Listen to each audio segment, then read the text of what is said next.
Thank you. Tonight I want to talk about two things: the politics of education and politics and education. Thing like that. It's two distinct and different things. Can you hear me? Okay. First of all, I want to give a little test, though. I know you didn't expect to be tested when you came. But when you hear the word inflation, what's the first thing that comes to your mind? I hear a lot of people say money. Now, that's because you've been trained to think that when you hear the word inflation, you automatically think of money. But to inflate means to blow up. Right? Now, that's somebody who's trained. When a trained person hears the word inflate, he thinks of money. An educated person with cross-references hears the word inflate, and he thinks about blowing up. So when people go around talking about inflating things, you know they have more than one meaning. Now, to go to another point, for example, Isaac Hayes is a good example of a cat who's been educated and not trained. He took the song, that he sings, By the Time I Get to Phoenix.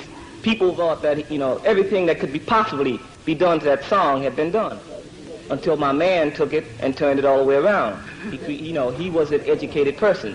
See, a trained person operates on the basis of no cross-references. In other words, you cannot apply cross-references. An educated person can apply cross-references. Now, with this in mind, when we began to look at the type of system, that America allows through her education and through her training as a fact, you find out that the whole mobility for cross-references has been limited and almost eliminated as far as black people are concerned and oppressed people in this country. Politics, we have to have a reevaluation of politics. See, we've been taught to think that when the word politics is mentioned, as we're talking about Democratic and Republican Party. That's not the case. See, politics concerns everything that you do. Everything that happens in your life is political. The real question is, whose political end does it serve? If it does not serve your political end, then it is not beneficial for you to be political in that fashion. Now, the problem, again, back to the whole thing of politics, the politics of education in this country. The problem with Negro was not the word itself. It was that a stereotype had been attached to that word Negro, and that people were forced to live in accordance to that stereotype. In other words, Negroes lived in constant fear of being, proven not sufficiently trained. In other words, if you split a verb in front of a blood a few years ago, who was a Negro, you split a verb, and that cat almost died for you. Because what you were doing, you were reflecting that you were not trained. Not educated, that you were not trained. You see, and some of the most, so-called intelligent, some of the most educated people in the country are the most unintelligent people in the country. A good example would be Nixon, Johnson, all of these people with college degrees. They have their education, they're trained, but they are unintelligent also. So that shows you that the type of education that's given in the country, the type of training, which is really training that's given in the country, has very little to do with the intelligence of a person. Now, students, for an example, you see, your students either by accident or coincidence. But you're black, and that's a fact. You're oppressed, and that's a fact. And to deal with the reality of that oppression, you must begin to look at your situation as students, secondary, and as being oppressed first. And the skills that you acquire as a result of being education, how can we utilize those skills to eliminate that oppression? That becomes the question for students.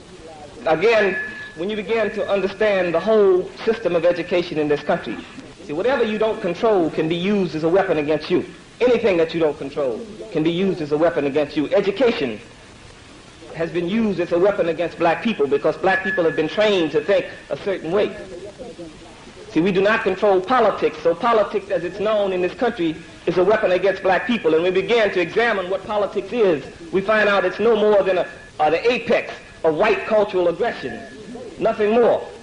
When a man tells you that you can only become free through voting, then he is restricting your mobility. He's restricting your freedom. You were born free. You must exercise your rights to be free. That man cannot give you freedom. But when he restricts an individual and tells him that he can only become free by voting, then he has denied you your freedoms. He says this is politics. The only way you can become free is by being political in the white sense.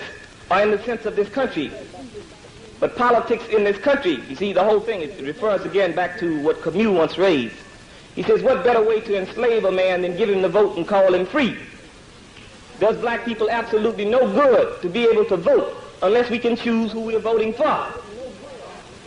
Then when it goes down and you begin to dwell and look further up into the political system of this country, you find out that there is no political party that's anti-property. So where do we fit in? Whether that property is us, or whether that property is land, or whether that property is a Cadillac, or whether that property is a credit card. No party in this country is anti-private property, anti-gain, personal gain. No party. So where does black people and oppressed people fit into a political system like that? That tells us that we must begin to reevaluate the whole connotation that's been given to politics in this country. See, politics does not mean the Republican and Democratic Party. Politics does not mean the city and state government. Politics goes into something much further beyond that.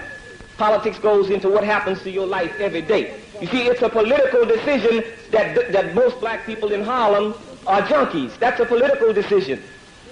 It's a political decision that black people were forced to be athletes. That's a political decision. It's a political decision that black people cannot occupy offices, or high offices in this country as they are called.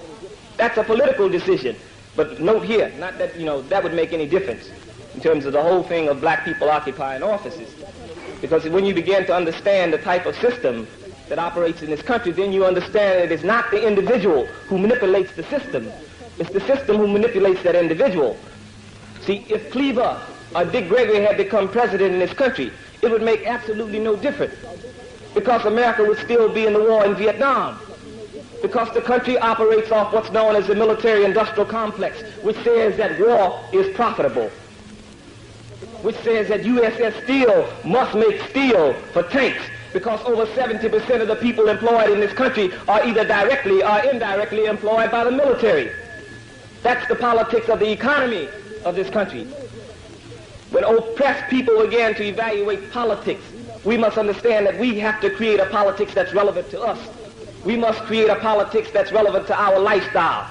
We must create a politics that's relevant to what we do every day. So when we talk about politics, when we talk about the political reality of the black community, we are talking about something that's beyond Democratic and Republican Party.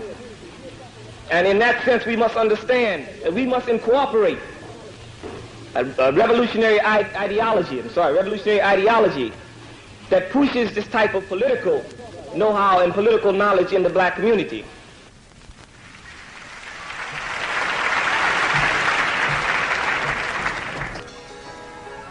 I want to talk about that ideology at this point.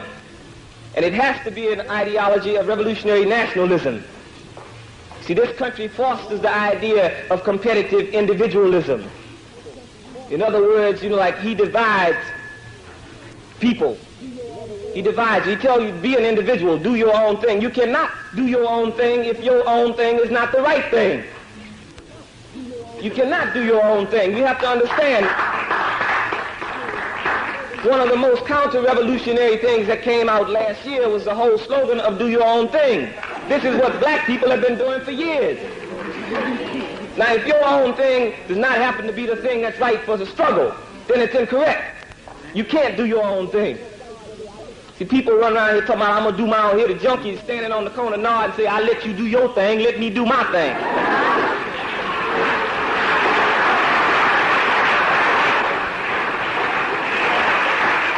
You have to understand that we must begin to talk about building a nation. We exist as a nation.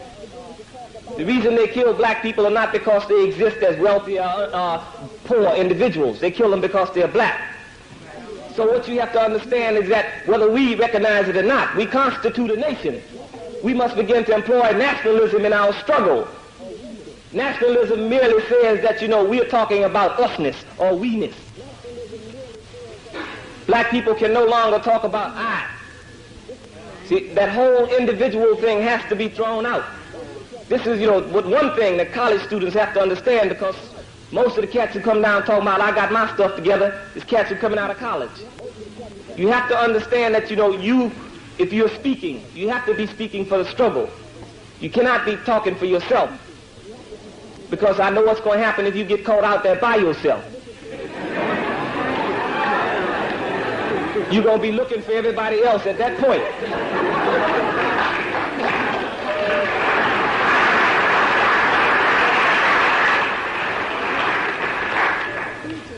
The whole thing of, like collectivism, the whole thing that's not pushed in this country, if you understand again the politics of the country, then you understand why it is not pushed. You understand why America finds it profitable, in her sense, to push the whole thing of individualism. It's the whole rule of divide and conquer, when as America, the patriots of America do not exist as individuals. In reality, white people in this country do not exist as individuals. See, the police have a line talking about, well, we are a minority too. That's not true, because they reflect the attitude of the majority of the people in this country. And white people, the white people who are racist, the white people, who are capitalists and who oppress people, they reflect the attitude of the majority in this country. So they do not exist as individuals. So black people have to understand that whole thing of individualism is a luxury that we can ill afford. We cannot afford to be individuals in this country. We do not exist as individuals in this country. We must begin to hammer out an ideology of revolutionary nationalism that says that every group, black people should be nationalists, Puerto Ricans should be nationalists. Like white people should be humane, nothing else.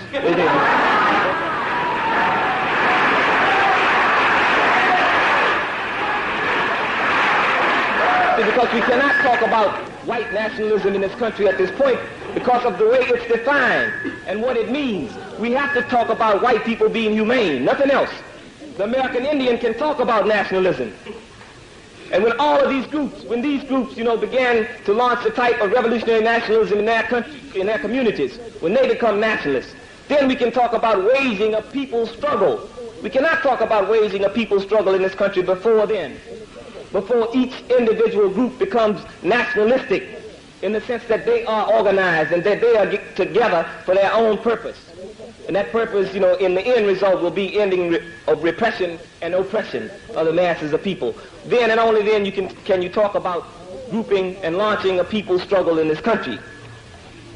Now, the whole thing of politics in this country is that the politics plays upon the individual. And one of the mistakes of the movement has been that we have been a victim of that whole thing of the individual. See, the man always points out an individual and he tells you that's your leader. He says that's your leader. Well, you have to examine what he's doing. When he pushes a guy out there and says that that's your leader, he also understands that he can pull that cat in. He can destroy that cat when he gets ready. See, we must begin to relate to concepts, not individuals. See, don't ask me, like, what's wrong with Carmichael and the Panthers? Understand what they both are saying. If you understand the ideology that they're pushing, that's sufficient. Then you take a side on that ideology. Don't take a side on the personalities. So you got to understand the difference. You have to understand the difference between concepts and personalities. See, the man, he found out it's very easy to destroy an individual or to discredit an individual, but it's much more difficult to discredit a concept or an idea. So what he does is that he pushes individuals out. He tells you this is your leader. Black people will decide when they need leaders, and they will decide who their leaders are. At this point, our job becomes, those people who understand the nature of the struggle, our job becomes to organize black people, to organize for revolutionary struggle, not to be projected as leaders. And at this point, the only force in the black community that will be able to wield the revolutionary ideology will be a political party, a party that pushes that ideology, some type of apparatus that speaks to black people. Because if you don't have an apparatus, if you don't develop alternatives for people, then the people are shuttled right back into the system. And you say, well, we ain't making no progress. See, the role of the vanguard in any revolutionary struggle is to lead. When it ceases to lead, it ceases to be the vanguard. The vanguard is no more than the guardians of the struggle. And people have to understand, people with certain skills, that's your role. Students, that's your role. You have to occupy the vanguard position in the struggle because you have certain skills, because you can do certain things. You cannot divorce yourself from that community. You cannot set your college apart from the community that you came from. See, down south, what happens down south in black universities is that when they build a black university, there's usually a physical boundary. It's a railroad track or a lake or something that separates that black university from black community. And so what happens is automatically black students begin to assume that they're different from the people on the other side of the tracks.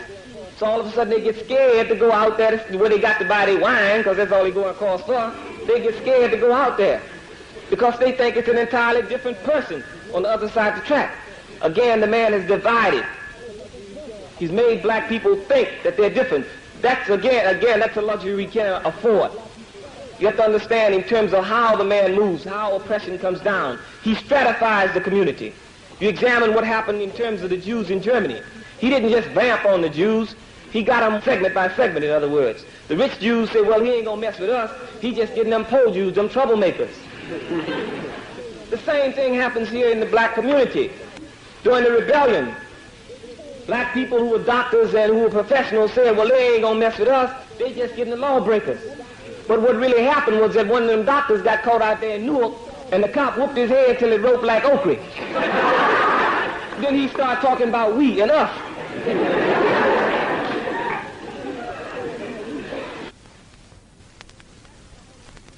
See, but that's the nature of repression. Repression tends to force people together. And it becomes a question as to whether the vanguard can afford to wait till repression forces them together. Given that, a lot of people, the masses of people, even say, will be forced together as a result of repression, the question then becomes, can the vanguard afford to wait until repression forces them together? See, if we are correct in our assumption that the man is coming down every day against black people, then where does that leave us? If he has a timetable, if he operates off that timetable, is it the role of the vanguard to sit back and let that timetable expire, or is it the role of the vanguard to offset the timetable? This is a question that students, again, people who should be occupying vanguard roles in the struggle because of the skills that they have, nothing else. Because of the skills. You have certain skills that can be utilized. Students should be organizing welfare mothers. Students should be organizing young schools. You should be educating kids who are being trained every day. You should be educating. So you have to see your role because you have certain skills. You see, a revolutionary is not only a person who shoots a gun. See, I think a lot of times we've overemphasized the role of the gun in revolutionary struggle. A revolutionary is not only the person who shoots a gun. A revolutionary functions in the struggle on whatever level he happens to be.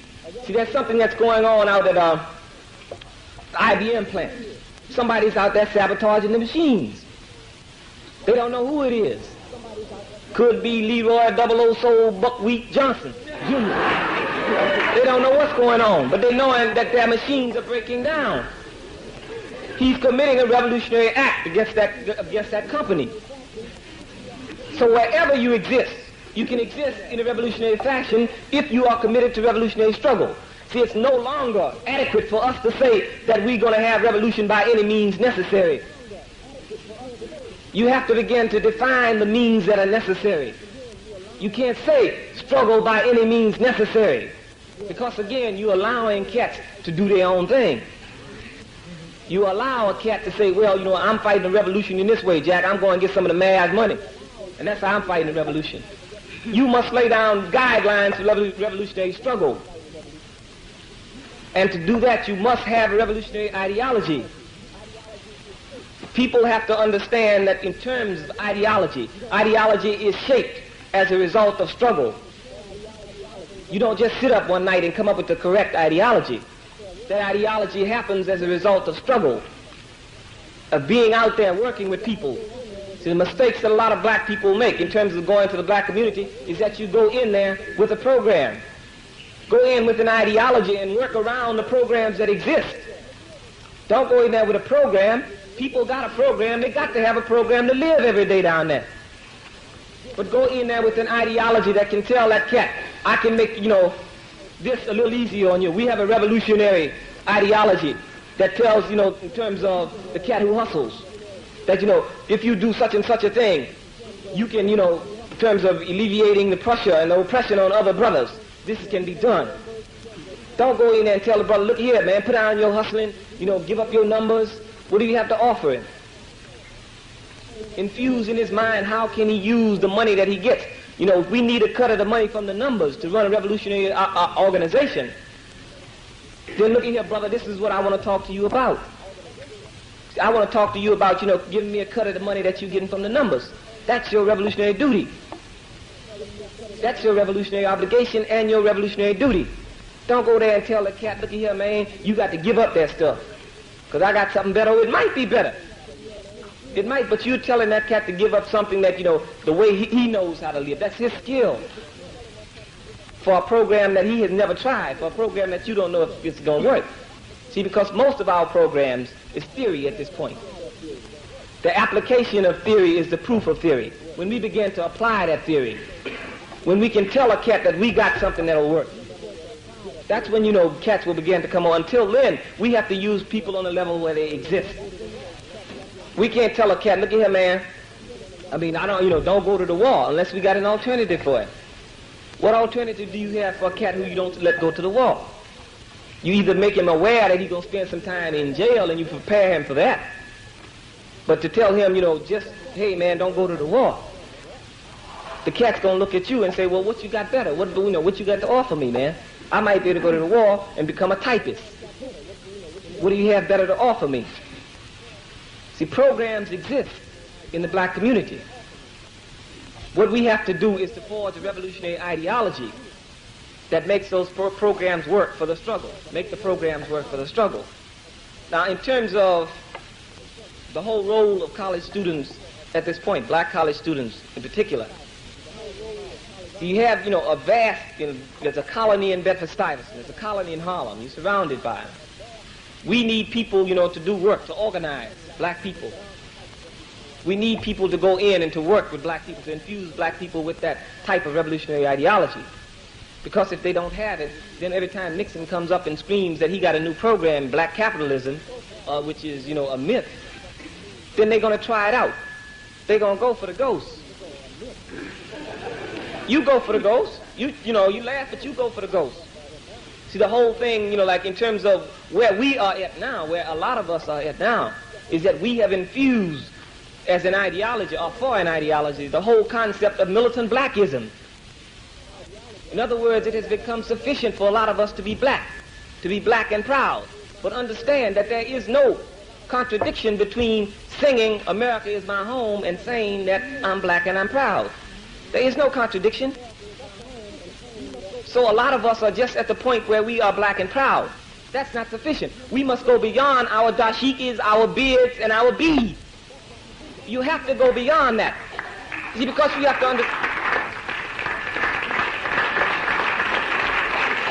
understand that what happens in terms of a country of this nature is that you cannot talk about creating something until this thing has been destroyed. An old principle, the first principle of physical science, says that two objects cannot occupy the same space at the same time. So you cannot build where something exists. You cannot talk about building where something exists. And a lot of us are just at the point where, you know, like, we in our dashiki bags. But understand, you have to go beyond that. What you gonna do if the man come to your house and you ain't got nothing but a dashiki? You gonna beat him off with a dashiki? Or you gonna butt him with your natural? So that says to be black does not ensure survival. Just because I'm black does not mean that I will survive what this man has to put down. So we have to be, you know, aware of that whole thing, that blackism is not an ideology. And people can be black and be individuals. A whole lot of dudes who were screaming that they were Negroes are now black and still doing the same thing. So we have to go beyond that whole concept of just, you know, the natural and the dashiki. Because, you know, if you look at in terms of, you can really gauge the tenor of the country by the way they program you over the idiot box. In terms of the TV thing. Okay, you used to have I Spy, which was an extension of the Long Ranger. It was a logical extension for the Long Ranger. I mean, my man was Tonto, nothing else. Tonto.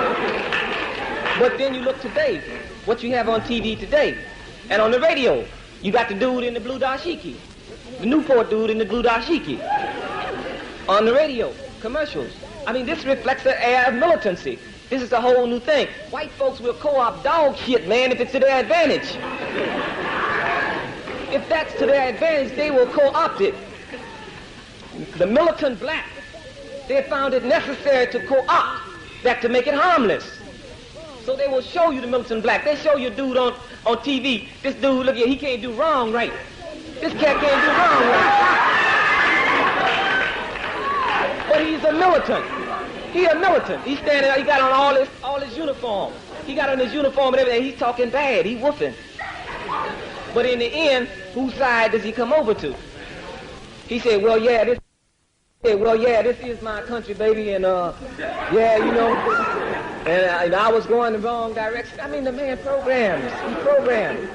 He's always wheeling and dealing, man, and you have to understand that the way he trains people, see, he trains people. He trains you to act a certain way. He will train you to be good black figures because he has conceded blackness. The first political victory that black people won in this country was the fact that they said that we are black. They established the fact that, you know, we will not be recognized as Negroes, we are black. The man said, wow, Jim, you know, okay. He said, you know, we'll concede that. We concede blackness to you. But we will not concede revolutionary struggle. We will not concede revolutionary nationalism. We'll concede blackness because then he still can sell that program about, you know, like the whole thing of integrating. The whole thing of blacks integrating with whites. He just changed the word. He quit saying Negroes integrate with whites. Now he says blacks integrate with whites. So you have to understand that he's just using black people. He's not using black people to speak the language of black people. He's just putting people in to mimic his language. Just new faces. It's the same old game. Just new faces. That's all, a new color. You have to understand that the whole thing of incorporating and developing and forging an ideology is very important when you begin to deal with the masses of people, especially the vanguard, people who are the vanguard, people who will begin to articulate and people who will begin to supposedly educate the masses of people. You have to understand that what's necessary is an ideology that goes beyond that whole thing of, you know, like just physical state of blackness. Because what we are talking about is surviving in this country. That's the whole thing. We have to survive in this country. See, this country oppresses people around the world. It's not just here. It's not just in Vietnam. It's in Latin America. It's in Africa. It's all around the world. So if people became, but we, you know, we as individuals, we as black people hold the key to liberation of people around the world. See, if people in Vietnam were to become free tomorrow, that would not affect the freedom of people in North Korea. That would not affect the freedom of people in Puerto Rico. See, it's just like an octopus. You cut off his tentacles. He's still got tentacles in other places. But if black people see themselves as being a colony in the eye of the monster, we got his brain. You destroy his brain, and you freed Vietnam, you freed, you know, Africa, you freed Rhodesia, you freed Latin America. Because this man is the chief oppressor of mankind. You have to understand that in terms of his wealth is made through the oppression of people around the world. So when we talk about, you know, like replacing the man, when we talk about an ideology that's limited in scope, that does not talk about destroying the system, a system that demands exploitation, then we are talking about replacing the man. Whenever we talk about, you know, like, well, I don't want to destroy, you know, like this country, then you're talking about replacing. See, I'm as much against a black cat oppressing people around the world as I am a white cat oppressing people around the world.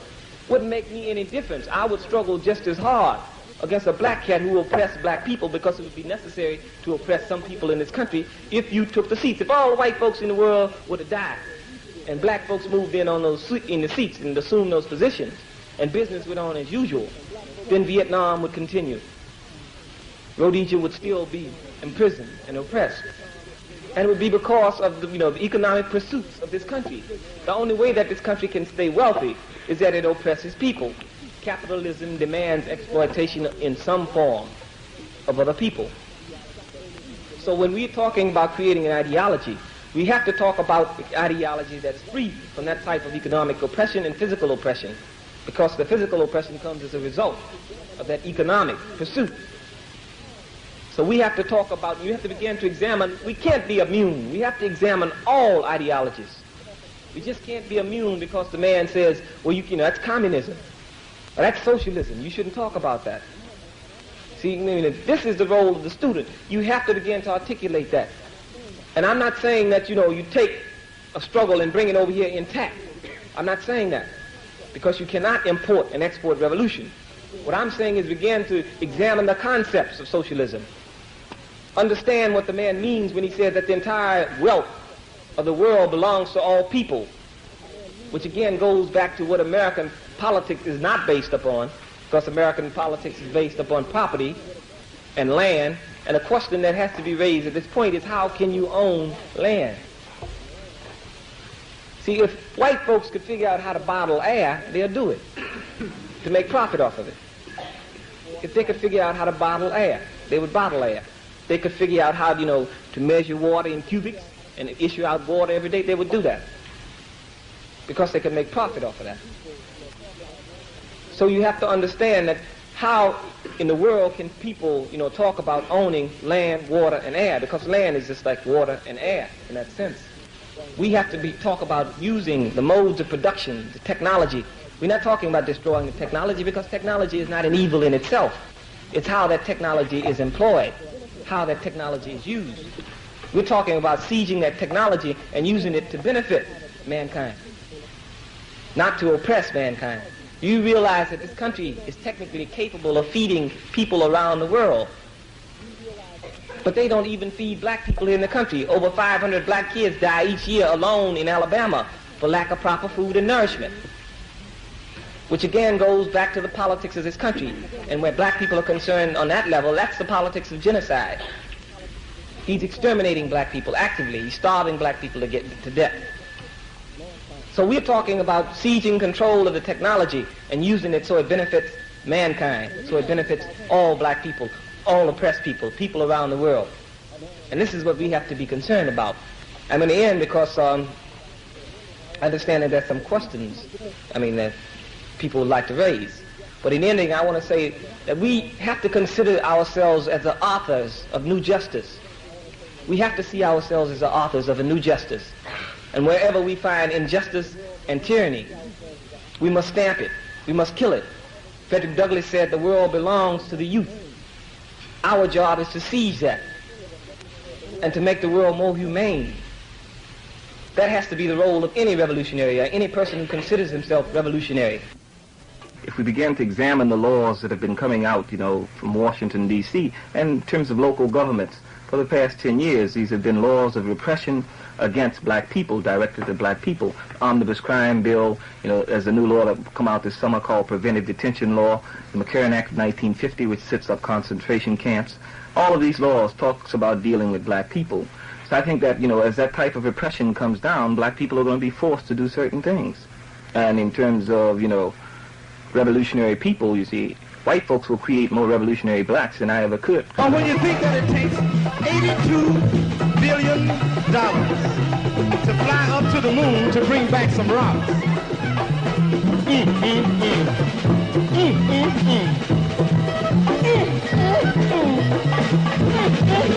I don't think, my burden is any heavier than any other black person's burden in the country. I think what happens is that, what's going to happen to me, it might happen, before it happens to anyone else, but like I always told people about the concentration camps, me and Carmichael can't fill no 20 or 30 concentration camps. They got to be planned on taking somebody else. Blues ever get you till you didn't know what to do? Have you ever cried the whole night and all the morning too?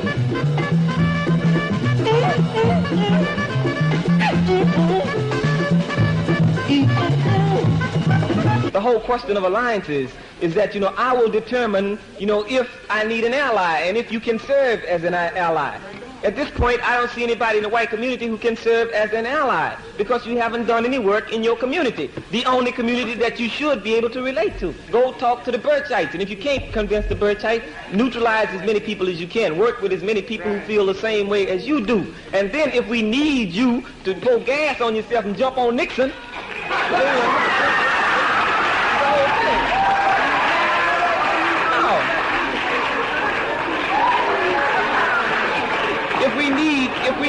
a revolutionary act, and you're revolutionary, then we determine when that act should be committed, if you're doing it in our behalf. Now, if you're doing it in your behalf, then you should be moving as revolutionaries anyway. Life magazine makes it incandescently clear what goes on in rebellions in terms of troops that are sent in. A 12-year-old kid lies dead in the street on the front of Life magazine. He is black. That's part of you laying in that street. I saw a picture of an autopsy of a young 19-year-old kid who had been shot 39 times, 4 times in the skull with an M1 carbine. It only takes one bullet to kill a man. So he's really telling you something else. He is out to dehumanize black people, and we are allowing him. We are running around talking about black folks are looting. I agree. There should be more shooting than looting. That's the only thing I agree with. Black folks trying to loot when they should be shooting. If you're going to loot, loot your gun store. Dig it?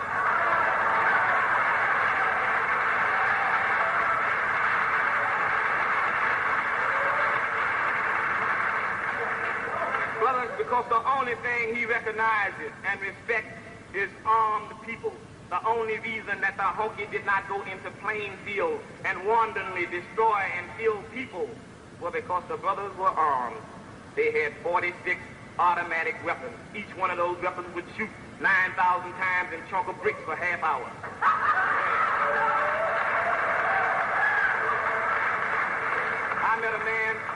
I met a man who said, if I can't get me a gun, he said, I'm going to fill my flip gun with acid. I saw another brother who said, I got a BB gun, but the BBs are poison. You better arm yourself, brothers. The man is moving to crush black people. The only reason he did not go in there and tear up that community was that black people were armed. So he decided to go and have an armistice with these people. They will not be back in that community because white folks don't want to die. That's why they send you to Vietnam. They don't want to die. They want you to die for them. And we've been doing it like fools.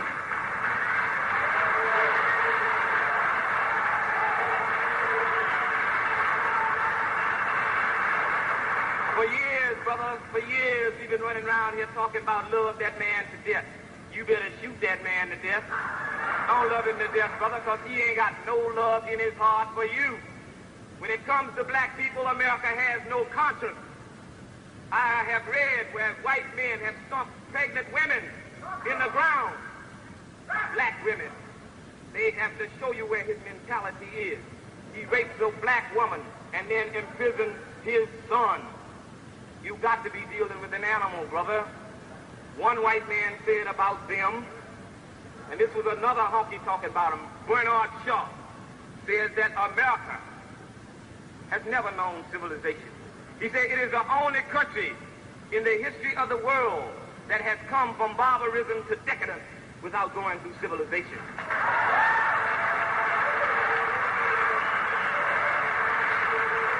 Don't let that man define who your heroes and your patriots are. Columbus was a dumb honky. He was the 14th century. Columbus was the 14th century, Joe Louis. He was looking for India. You ever dug where India is on the map?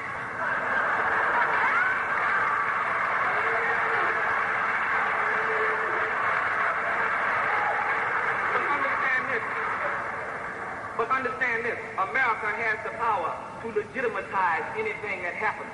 They legitimatize this stupidity, and they said he discovered a country. How can you discover a country full of people? We also recognize that individuals do not create rebellions. Conditions do. Until they begin to address themselves to those conditions, rebellions will continue and they will escalate. Sometimes the question has been raised about why black men fight and have fought for this country.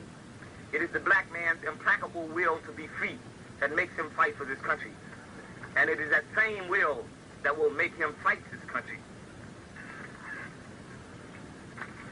I want to address myself now to problems as they exist in the black community across America. And America cannot be considered as a stable and just society. But no stable and just society can mount a successful offensive against black youth who break a window and at the same time plead that it is powerless to protect black youth who are being murdered because they seek to make American democracy a reality.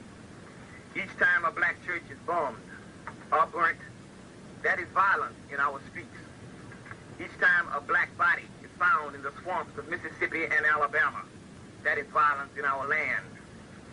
Each time black right workers cannot be protected by the government, that is anarchy.